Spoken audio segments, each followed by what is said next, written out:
سڵاوتان لێبێ. وتەبێژی پارتی دیموکراتی کوردستان ڕایگەیاند ئەمڕۆ لجنەی شەشقۆڵی کە بۆ بەدەچوون لە قەیرانی سیاسی عێراق پێگاتووە کۆ دەبنەوە و بە سەرپەرشتی سەرۆکی هەرێم هەڵوێستی خۆیان لەبارەی گەڕانەوە و نەگەڕانەوەی وەزیر و پەرلەمانتەرانی کورد لە بەغدا ڕادەگەێنن. جعفەری مینکی بە ماڵپەری فەرمی پارتەکەی ڕاگەیاندووە لە کۆبنەوەکەدا تەواوی لایەنە سیاسیەکان بەشدارن و ئەو پرسە گفتوگۆ دەکەن و دواتر بڕیاری یەکلاکەرەوەی لەسەر دەدەن. وتەبێژی هاوپەیمانیی کوردستانی ڕایگەیاند بە دووری دەزانێت وەزیر و پەرلەمانتەرانی کورد بگەڕێنەوە بەغدا چونکە ئەو هۆکارانەی بوونە هۆی بایکۆتکردنی دانیشتەکانی حکوومەت و پەرلەمان تا ئێستاش ماون. مؤەیەد طەیب بە ڕۆژنامەی شەرق لەوسەد ڕاگەیاندووە نووری مالکی و لیستی دەوڵەتی یاسا هیچ هەنگاوێکیان نەناوە بۆ چارەسەری کێشەکان کە بوونە هۆی ئەوەی کورد هەڵوێستی بایکۆت وەربگرێت.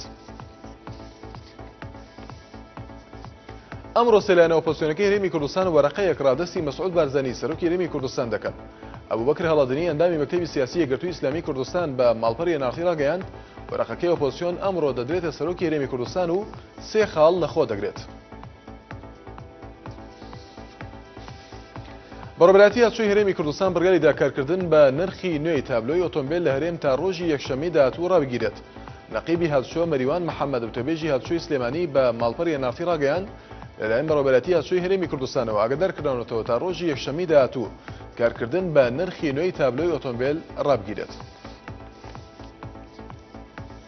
دوای ئەوەی لە چەند ڕۆژی ڕابردوودا بجووتنەوەی ئیسلامی کوردستان هەڕەشەی کشانەوەی کرد لە حکوومەتی هەرێمی کوردستان دوێنێ یەکشەممە لێچێربان بارزانی سەرۆکی حکوومەت لەگەڵ عێرفان عەدلی عەبدولعەزیز ڕابەری بجووتنەوەی ئیسلامی و شاندێکی یاوەری کۆبووە بەپێی هەواڵی ماڵپەری فەرمی حکوومەتی هەرێم لە دیدارێکدا ڕەوشی ئێستای هەرێمی کوردستان و بارودۆخ و پێشادە سیاسیەکانی عێراق بەگشتی تاوتوێکراوە.